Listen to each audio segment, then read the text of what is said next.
السلام علیکم و رحمت الله و برکاته. السلام علیکم برادران اهل اسلام، مهمانان گرامی قدر، ما شما الحمدلله حضور داریم در این خانه خدا حق سبحانه و تعالی. مقصد یکی است، یافتن رضای الله حق سبحانه و تعالی. البته الله حق سبحانه و تعالی که ما در این هفته که سپری شد طاعت کردیم، عبادت کردیم، شاید الله و درگاهش قبول نماید، سایبان آخرت بگرداند و از این ثواب شدید دنیا هم و در آخرت هم ما شما را انشاءالله محروم بگرداند. موضوع اساسی ما شما امروز درباره رضای خدا خواهد، یعنی پدر و مادر است. موضوع خدا خواهد از طرف خدا خواهد مفتیت دادگی. البته خدا خواهد کمتر سخن میکنیم و با موضوعی که درباره وعده جنت بود انشاءالله بسم شما عزیزان خدا خواهد میرسانیم. البته محترم جماعت، خدمت کردن فرزند بر پدر و مادر هم فرض است هم قرض است عزیزان من.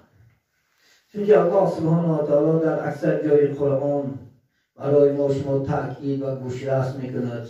این در سوره لقمان آیه 14 الله میگه اعوذ بالله من الشیطان الرجیم و وصینا الانسان بوالدیه احسانا حملته وهنا علی وهن و فصاله العامین واشکر لی ولوالدیک و الی المصیر.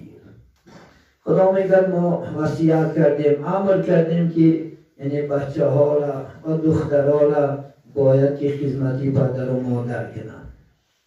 یعنی خدمت کردن پدر و مادر از روی نقطه نظر شریعت واجب است عزیزان من. کسی که سرکشی میکند، خدمت نمیکند، گناهگار میشود. خدا میگه ما وصیت کردیم که با پدر و مادر نیکویی کنیم. حملته وهنا علی وهن، یادگار میگه، یعنی مادر تو رو میگه در شکمش 9 ماه برداشت. اشق علی الاشق، مفسری کرام مشقت بالای مشقت. خیال میکنی که تو آسمان به دنیا اومدی؟ خیال میکنی که تو از آسمان چکیدی؟ با چقدر مشقت، با چقدر عذاب مادر بیچاره شما را به دنیا میآورد. امروز یک زن داری خدا خواهد حامله دار شود، چقدر چیکار میکنی؟ جان تو میتی. همالی خدا خواهد کمخونی ها، همالی خدا خواهد سرچپ زنی ها، همالی انشاءالله بی خودی ها، شیشتن و خیستنی دشواری ها، همالی فرگانه نمیمونی، نه تاشکن میمونی، حرکت میکنی که زنت عذاب نکشد. مادرت هم همچنان بود، یاد نبرد. مادرم همچنان خدا خواهد مثل این زنت دائم چی بود؟ در عذاب بود. و یک میگه دشواری ها میگه تو را به دنیا آورد. حتی در دمی مولودت چی شد؟ دست بگیری بانی مرگ زدگی از مادرها. چندین مادرها رو ما میدانیم در وقتی تولد دنیا را ترک کرده هستند. تولد کردن نتونسته، دنیا را انشاءالله خدا خواهد از دنیا عالم گذاشته. ولی می خدا خواهد میگه خداوند مشقت بالای مشقت را برداشت. برای چی امروز تو خدمت چه نمیکنی یکون؟ حتی که زنها را یک درجه شهیدی دارند. وقتی که میگه زن در بالای تولد کردن فرزند مبادا اگر عمرش به پایان رسد شهید می شود. اگر زنی انشاءالله خدا خواهد چی باشد؟ نمازخوان باشد، زنی با حجاب باشد، زنی خدا ترس باشد، زنی که پیوسته خدمت شوهرش میکند، پیوسته خدمت خصوص خوشنامه و خدمت پدر مادرش میکند، در وقتی که اگر وفات کند انشاءالله وی جنتی است. خدا در دوام عالم میگه و فی صالح العامین، 2 سال مادر برای تو چی داد؟ شیر داد. 2 سال. از روی مسئله فقهی نزد مذهب امام اعظم رحمت الله علیه 2.5 سال است حق شیرخوری. طبق قرآنی 2 سال است. 2.5 سال چیکار میکند؟ مادر برای شما انشاءالله خدا خواهد چی میتید؟ شیر میتید و در کنارش میگیرد. شبها خواب نمیرود تا سحر. تصور کن زنت خدا خواهد اگر 10 بار 5 بار بالای گهواره خیزد چه رحمت میآید. مادرم همچنان بود. دو جوی شیر که کلر شیر الله سبحانه و تعالی از بین گوشهای حرام پیدا کرد و 2 سال برای شما چی داد؟ شیر داد نگرد. وشکر لی ولی والدی، من دعوت شکر کن که من تو را به دنیا آوردم و لذا پدر و مادر نشکر کن و الی مسیر. از یاد نبرار که روز میشه پیش من میایی. ولی ما میمونیم خدا خواهد از این دنیا، البته نزد الله میریم. آن عملی که در دنیا کردیم چی خوب است چی بد است یکایک جواب میدیم. پیامبری بزرگوار پیش یک جوان آمد، گفتن یا محمد صلی الله علیه و سلم من کی را خدمت کنم؟ گفت مادرت را. ثم من قال امک، ثم من قال امک، ثم من قال ابیک. 3 مراتب پیغمبری بزرگوار مادرت خدمت کن گفت و دفعه 4 کردم پدرت خدمت گفت. محدثان در شهر این حدیث آوردن برای چی پیغمبر 3 مراتب مادر گفت؟ چون که مادر نسبتی پدر زحمتش بسیار است نگرد. یعنی من 9 ماه شما را در شکمش عالم محکوم برداشته میگردد مادر و 2.5 سال خدا خواهد تا ره دردک شده نوت چکار میکند؟ جوی شیرت میکند، شبها خواب نمیکند، تو را میخواباند، خودش نمیخورد، تو را میخوراند. ما شما مردها هر روز در بازار و در کجای تونی میآید آش و گوشت میخوریم، لیکن مادر بیچاره چی؟ مباد افکار کندم گوشت کش خدا خواهد بچه یکار تلاش کردم میخورد. ما در کاس یکاش می اندازش کیم بچه هم خورد، کلام شود خدا خواهد، چکان شود، قوت گیرد. مادر بیچاره همون آبی که هست آب میخورد، شبها میگه خواب نمیدهد، میگه تو نمیگه نوازش میکند، تو را سیله میکند. یعنی امروز خیلی بچه تا سیله میکنی برای خودسندی بچه از کوچه ها چی سیمسکه میگیری، چی سخیز میگیری، چی انشاءالله پوفر میگیری، چی بازیچه ها میگیری و خاطری که بچه هم خودسند شود. پدر مادر همچنان بود برای خودسندی شما چی کارا میکرد، چی حرکت ها میکرد، چی غم ها میخورد، بیمار میشید خدا خواهد شبها خواب نمیرفت. من یک فرزندی بچه یک دارم، وقتی که مولود شدگی بود تقریبا 2 سال 3 سال در اطراف بیماری گیر گشت. بیچاره مادرش شب و روز خواب نمیرفت، آخر خودش به درد زد که امروز خدا خواهد بیمار است. الحمدلله بیادر شکر.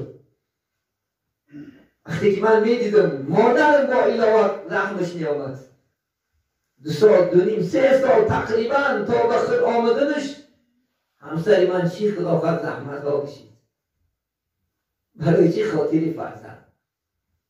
نمک میگد در کام ها شیرین‌تر از شهد او شکر گردد، دیگرها خون شود تا یک پسر مثلی پدر گردد.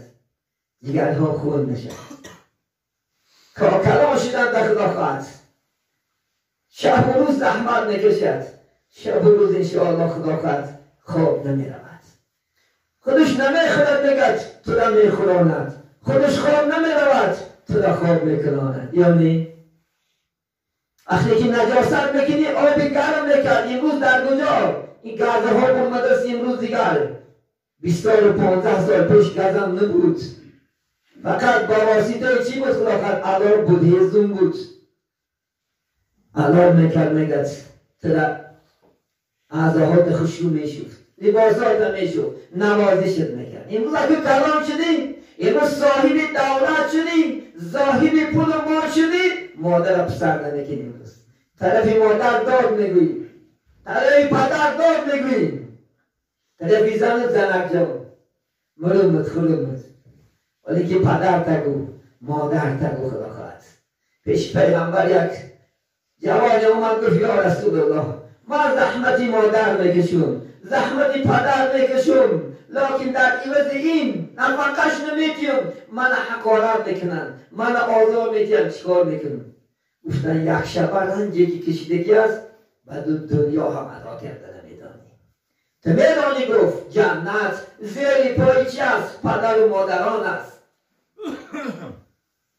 اگرچه گوشت پاره پاره کنن منخ میگه پاهای چی مادرش میگه پوسته کرد گفت من پیغمبر چنون توصیه کرد چون که رسول گفتن الجنت تحت اقدام الامهات جنت زیر پای کی است پدر و مادران است عزیزان من خواهی که جنت یابی رسول الله گفت کسانی هستن که یک جنت دارن کسانی هستن که دو جنت دارن کسانی که یک جنت دارن یک پدر دارن کسانی که هم پدر مادر دارن دو جنت دارن انشاءالله خدا خواهد یا جنت شما میشود یا دوزخ شما اگر حرمت کنین عزت کنین بجا بیارین دعاش نگیرین جنت میروین اگر الا خلاف این کنین دوزخ میروین از یاد نکنید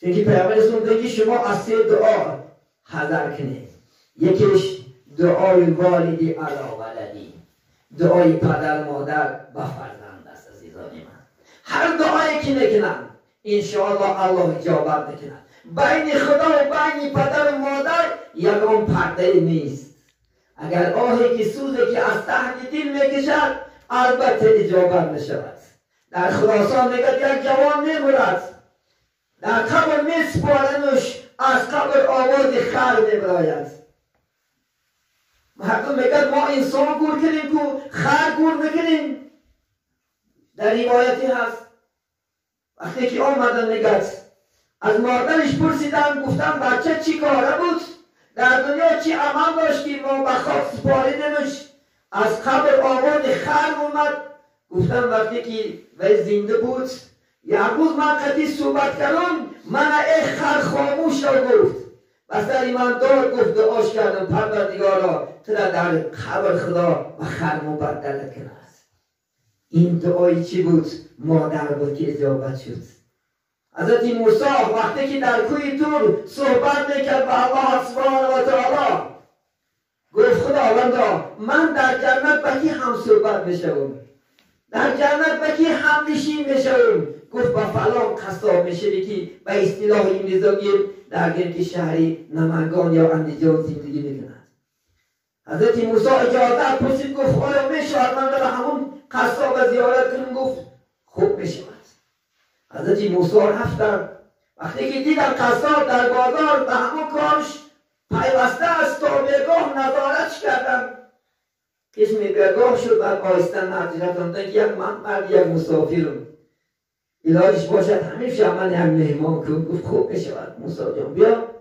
نمیدانست که موسی پیغمبر بودن شد میشناخت خوب میشه خانه شو رفتن نگرد حضرت موسی در مهمان خانه گذاشتن و در این خانگی دور مدن میگرد آهسته حضرت موسی مشاهده کرد که در کاس یک سبچه کشار است همون سبچه رو میگه گرفت زمین مان که یک کمپینی بجا مانده بیماری فرا گرفتگی میگه تازه از راهاش تازه کرد راهاش شوف افقاد خوراندش با آهسته میگه سبچه رو در کاس کشار کرد وقتی که اون جوان میگه از پی دیگر کارا شد حضرت موسی آهسته میگن نزدی همون سبچه رفت گفت السلام علیکم و رحمت الله و برکاته گفت علیکم السلام شما کی هستی گفت مادر من گفت همین قصاب گفت مادرش میشم بیچاره چندین سال است که زحمتی منو میکشد میشوید منو تازه میکنه هر روز از حالم خبر میگیرد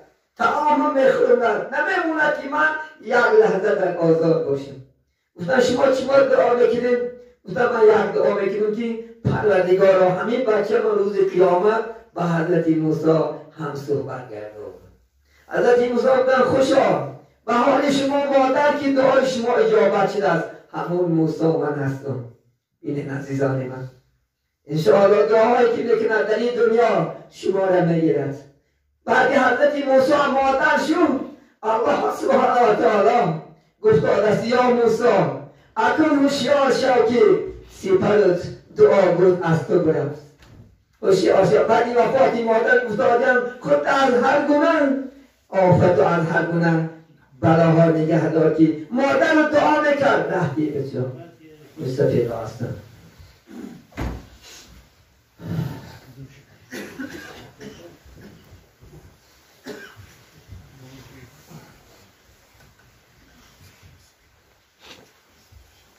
گفتن دائم در حق دعا میکرد الله اجابه میکرد. عزیزان من درباره پدر مادر صحبت کنیم، صحبت بسیار است، لیکن هوشیار شید از دست ندیم. اینها مهمان هستند، اینها غنیمت هستند. روزی میشود از دنیا میگذرد نمیابیش. تو تکیه به جوانیش نکو که امروز جوانه خلافت حالی عمرش درازه این عمر خلافت گارانتی ندارد. عمر خلافت الله میداند. الموت گفتی شاعری عرب الموت یأتی بغتة میگن مردن ناگاه میآید. اجل میگه چی پروایی پیغمبر دارد، اجل چی پروایی سیم و زر دارد، اجل عجب رسمی است انسان میرود باور ندارد. ما باور نمیکنیم. ما امروز پدرمو مرده از مادرمو، امروز خواهرمو دادرمو فرزندمو حالی هم باور نداریم. روزی میشود اینها از دنیا ترک میکنن. بعد آرزو میکنی خلافت، بعد هزارا گریه میکنی. از پدر قدری پدر پرس میگن، از به مادر قدری مادر پرس. بعد میدانی خود باید دولت شما است، باید سهولت شما است. عزیزان من خانه با پدر این بهترین خانه است، خانه با مادر این بهترین چیز است. مادر یک رازگوی بهترین است، یک سیرگوی محرم دل با شما است. هر لحظه که میگویی خدا خواهد میبردارد، گوش میکند، سپری میکند شما را، نوازش میکند. بینید برمین از دست نتیم خدا خواهد که فرصت دارد. وقتی در حقی پدر مادر رسول الله میفتن، بعد صحابه گفتن یا رسول الله پدر ما و شما در ایام جوانی گذشته رفتن، پدر و مادرای ما باید چقدر دعا روزی کنیم و یارا ندانیم که رضا الله فی رضای والدین میگه، غضب خدا در غضب پدر و مادر میگیم. ما ندانیم که از ما راضی در یانی. گفتن در عقیب 5 وقت نماز دعا کنین در حق پدر و مادر و خیر کنین، احسان کنین، انشاءالله خدا خواهد البته از شما راضی میشود. دلگیر نباشین عزیزان من، همیشه دائم 5 وقت نماز دعا کن خدا خواهد انشاءالله. هر روز جمعه رو قبرستان و سر خاکش رو یک سوره اخلاص میدانی، یک سوره فاتحه میدانی، بخوان در حقش دعا کن انشاءالله. خدا گفتی شیخ سعدی بیا بر سری خاکم بخوان سوره یاسین که ثواب گلان دارد. در سری قبر مادر یا پدر یک سوره یاسین تلاوت کن انشاءالله ثواب و اجر مکافاتی به شما دارد.